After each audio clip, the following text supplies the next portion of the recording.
pagka ang isang bansa ay pumapataw ng bagong tax, ang ibig sabihin po niyan, kailangan ng bagong kita or revenue sources. So pagka hindi pumapasok po yung bagong revenue sources, ang ibig sabihin po, nalulugi. Parang negosyo yan eh. Bakit mo gustong magbenta pa? Bakit mo gustong magkolekta pa? Kasi nga kailangan mo ng pondo. So kung kailangan ng pondo, kailangan po mag-isip ng mga pamamaraan para madagdagan ng pondo. At ang gobyerno, syempre hindi pwede magnegosyo. Ang gobyerno, ang pwede lang ilagay ay taxes. So kung tutuusin po natin, ay ito ay hindi masyadong magandang senyales. Bakit nangangailangan ng pera ang gobyerno ng dagdag? Kasi ito po ay pasakit. Dapat ang gobyerno ang iniisip po kung paano pag-aanin ang buhay ng mamamayang Pilipino.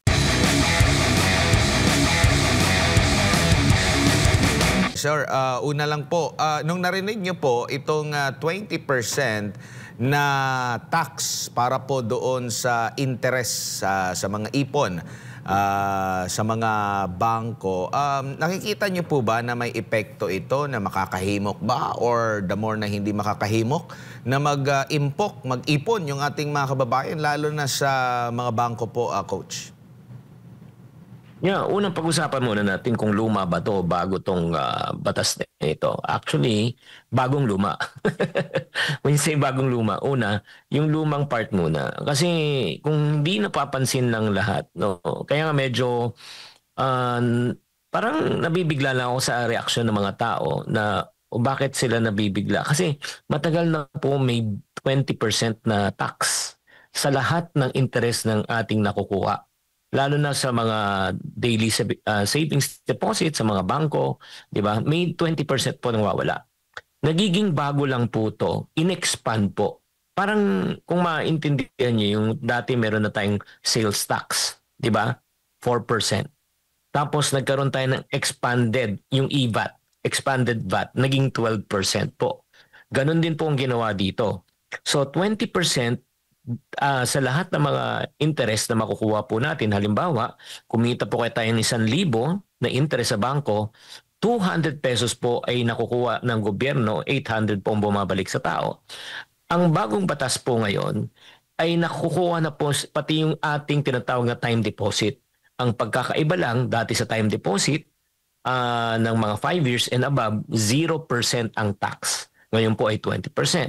Pangalawa po, ang dollar, more or less, nasa 7.5% ang tax prior to this expanded tax na 20%. Pero ngayon po, ang dollar exchange ay 20% na po ang mabubuwis. So yun lang po ang dalawang pagbabago. Pero yung mga ibang taxes like inheritance tax, gaming tax, lahat yan pare-pareho lang. So doon lang po nagbago. So ano po magiging impact nito? Ang magiging impact po nito definitely para sa mga kababayan nating OFW na nag-iimpok po sa dolyar na dating 7.5% lang magiging 20%. Ang pangalawang tatamaan po nito, syempre yung mga may kaya. Yung mga may kaya po na nag-iimpok at nagpapatubo ng dollar po, no, na dollar time deposit po, dating 7.5% magiging 20%. So ang tanong, paano naman yung mga local na mga mamayan, lalo na syempre yung mga middle class na nagta-time deposit ng 5 years and sila rin po ang tatamaan. Pero sa totoo lang, yung mga masang Pilipino po ay walang masyadong epekto. Bakit? Una, nag-uumpisa lang o pangalawa, kadalasan po wala namang pong ipon or let's say saving sa bangko kaya hindi sila masyadong tatamaan. Opo, at ang paliwanag nga dito ng gobyerno or ng Department of Finance, noong wala pa itong batas na ito, nabanggit mo nga, yung maturity of 3 or less years, 20% na yung pinapataw na tax, no? So walang kaibahan sa noon at sa ngayon. Pero yung 3 to 4 years, mas matagal, 12% dati. Ngayon, flat na talaga na 20%. Yung maturity naman for 4 to 5 years, 5%. Ngayon, ipinantay na. At yung nabanggit mo nga, yung 5 years mahigit, no, na walang tax dati, ngayon po ay pinapatawan ng tax. So, ibig sabihin po, ito pong mga merong na-impok na, halimbawa, naka-time deposit for 5 years, hindi ito yung mga ordinaryo or mga nasa laylayan or yung mga ordinaryong mga Pilipino na naglalagay sa ating sa mga bangko po, Coach. Hindi ito sila marami. Tama po ba, Coach? Tama po. Eh, yun lang po yung mga may kaya. Yung siyempre, time deposit, ang ibig sabihin po niyan, hindi mo magagalaw ang pera sa loob ng 5 taon. Pero nakikita nyo rin po ba na medyo may kakulangan din sa pagpapaliwanag ukol nga po dito kaya nagkakaroon po ng medyo pag-alarma sa ating mga kababayan nung marinig nila itong 20% sa lahat po ng sa interest po sa bangko? Opo. Eh, siyempre naman, una, siyempre, wag kulang po sa paliwanag, nagkakaroon po ng kaguluhan. At pangalawa, siyempre, medyo nagiging popular. Popular po ang ika nga yung nagpasa ng batas na ito, yung parang, siyempre, sa Department of Finance na si Mr. Ramon Recto, siya rin po pangunahin na ika nga nag-akda ng 12% VAT. Kaya parang naging isip-isipan na ng mga ng karamihan ay medyo, yun nga, dagdag buwis na naman at pabigat na naman sa tao.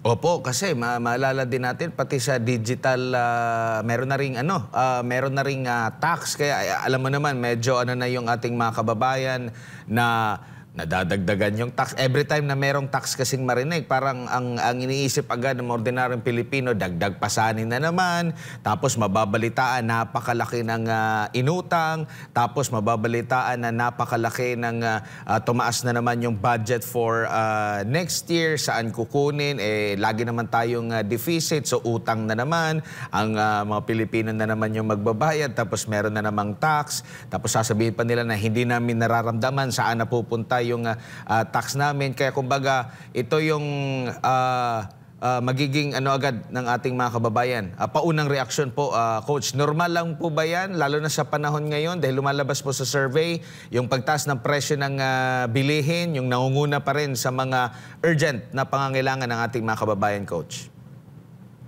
Ay, Kuya Admar, totoong-totoo yan. Alam mo naman, ang mga tao, siguro naman, hindi ganun magiging lakas ang reaksyon kung nakikita po nila ang kanilang mga ginagamit po ng mga buwis ay napupunta po sa tama at nakakapagsilbi ng karamihan ng mamamayang Pilipino. Kung napupunta yan sa edukasyon, sa gamot, pagtayo po ng mga gusali at ng daan, I don't think na magrereklamo. Pero karamihan po ay talagang alam po at ramdam na kadalasan daw na misuse, nagagamit daw sa mga pamamaraan at nababalitaan nga natin na napupunta lang sa mga bulsa ng iilang tao. Kaya doon po nagre-react ang mga tao.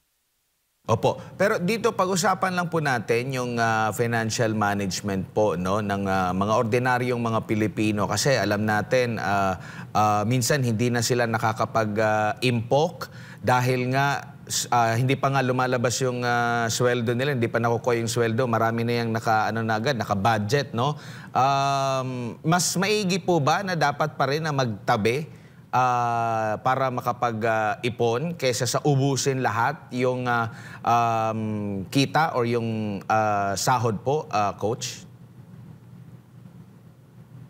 Oo naman, napakahalaga na kailangan po tayo magtabi. Kasi ang pinag-uusapan po natin dito yung mga di nating inaasahang bagay na tinatawag nating emergency. Ang emergency naman sa ating buhay pagkawala ng trabaho, may nagkasakit, bigla na lang nagkaroon ng sakuna, katulad ngayon po ay bagyo, baha, di ba? So pag may mga bagay na ganitong pangyayari, pag wala kang ipon, ano po mangyayari? Mapipilitan po tayong mangutang. At kung tayo po ay nangutang, wala tayong choice, mangutang tayo sa mataas ng interest. Kaya pero pag ikaw meron kang naitabi, may tinatawag tayong emergency fund o salbabida fund. So automatic ba ay meron kayong dudukutin na hindi kayo mapipilitan na mangutang. Pangalawa, makakatawid po kayo na hindi kayo magiging stress. Alam mo, sa totoo lang, mahalaga po sa atin, hindi naman talaga umasenso at umunlad at yumaman. Ang mahalaga, magkaroon tayo ng kapanatagan ng puso at saka ng isipan na tinatawag nating peace of mind. Kung tatanungin mo ang bawat mamamayang Pilipino, pagpipiliin sila na mayaman pero walang peace of mind o sapat lang may peace of mind, ang pipiliin po yung sapat lang na may peace of mind. Opo, and speaking of pag-iipon, Coach, mas okay ba na sa piggy bank or meron kang garapon dyan na lang mag-ipon or sa bangko talaga? Saan po ba ang mas safe at mas okay po in terms of pag-iipon po, Coach, or hindi ito nagmamatter as long as meron kang naitatabi?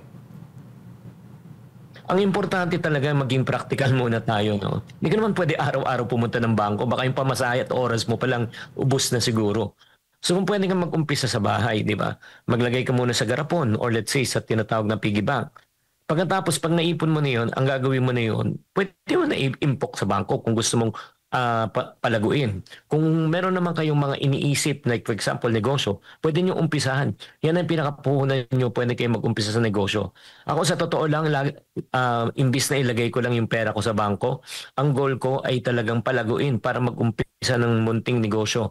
Kahit sa 1,000, 2,000, 5,000, pwede ka na mag-umpisa. Pag lumago yun, yun ay gagamitin ko para impok ko sa bangko. Bago lang si partner MJ, kasi minsan yung disiplina, yung mindsetting po, coach, kasi if ever na may naiisip agad na bibilhin, dudukutin na doon sa alkansya. Yung iba naman, kung hindi sa bangko, doon sa e-wallet, kasi parang bangko lang din yun, pero still, nagagamit pa rin nila. Ano ba tamang mindset po, coach, na nandun pa rin yung pag-iipon at hindi agad-agad na dudukutin or kukunin agad? Kumbaga, para at least may disiplina po sila para magtuloy-tuloy yung kanilang pag-iimpok po, coach. Yun yung tinatawag natin eh. Kung wala kang tinatawag na internal discipline, kailangan mo maglagay ng external discipline. Kaya nga ito lang, sasabayin na natin po. Siguro ang pinakamaganda niya kung naghahanap po kayo talaga ng pag-iimpok na hindi nyo pwedeng galawin for a certain period of time. Pagkatapos niyan, walang tax, zero tax ha. Ito, hindi mo na kailangan magbayad ng 20%. Pwede ka pumunta ng Pag-ibig MP2. Sa Pag-ibig MP2 po, ang gandaan po noon sa halagang 500 lang kung kayo Pag-ibig member, pwede na kayo maghulog doon. At sa loob ng 5 taon, di nyo pwedeng galawin po yun. At pwede kayong kumita ng 6 to 7%. Yan po yung average na kinikita po kada taon ng Pag-ibig MP2 fund. And ang tawag po dito ay forced savings. Bakit po? Hindi nyo pwedeng i-withdraw within the period of 5 years. So buwan-buwan, kung gusto mo maghulog ka, i-deposit mo mula sa bangko through the Pag-ibig And then, ang kagandahan doon, pag lumago yan in time, syempre naman, mataas ang interest. Pangalawa, walang tax. Coach, good evening. Si MJ po ito. Sir, balikan ko lamang po para po sa kabatiran ng ating mga global viewer. Ang pinag-uusapan po nating batas ay ang Republic Act number 12214 or yung CEMEPA, Capital Markets Efficiency and Promotion Act, na ang effectivity po ay noong pang July 1. Mag-iisang buwan na po yung batas na ito. Sir, ito pong bagong batas na ito ba'y palatandaan na itong batas, ang pagkakapasa niya o yung approval niya, ito ba'y senyales na ang bansa ay umuunlad o paurong? Pagka ang isang bansa ay pumapataw ng bagong tax, ang ibig sabihin po niyan, kailangan ng bagong kita or revenue sources. So pagka hindi pumapasok po yung bagong revenue sources, ang ibig sabihin po, nalulugi. Parang negosyo yan eh. Bakit mo gustong magbenta pa? Bakit mo gustong mag-kolekta pa? Kasi nga kailangan mo ng pondo. So kung kailangan ng pondo, kailangan po mag-isip ng mga pamamaraan para madagdagan ng pondo. At sa gobyerno, syempre hindi pwede magnegosyo. Ang gobyerno, ang pwede lang ilagay ay taxes. So kung tutuusin po natin, ito ay hindi masyadong magandang senyales. Bakit nangangailangan ng pera ang gobyerno ng dagdag?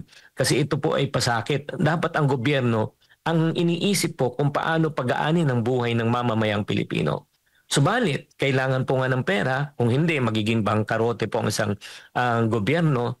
Pero ito naman, sana naman po, pag tayo po ay nangolekta sa gobyerno, may gigamit sa tamang pamamaraan para walang sayang at walang tagas. Opo, may sa ilalim din po ng CEMEPA, mayroong stock transition tax, mayroon ding capital gains tax, yung pinag-uusapan po natin, yung final withholding tax, FWT.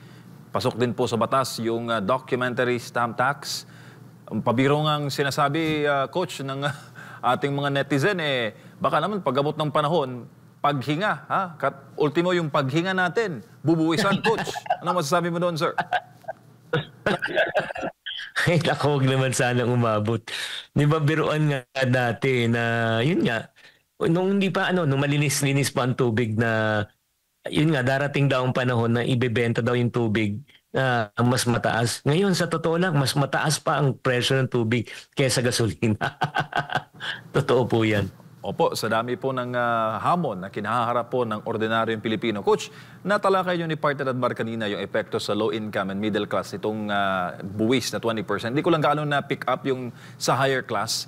Tatamaan din po ba sila dito, Coach? Lalo na yung mga milyones at bilyones yung mga investment sa bangko. Opo, pagka nilagay nila talaga sa bangko, tatamaan talaga sila. Katulad na sinabi ko, lalo na sa dollar exchange, yung mga kababayan natin, yung OFW, nag-open ng dollar account. At syempre naman yung mga may kaya na nag-open ng dollar account, natin natataksa sa kanila 7.5%.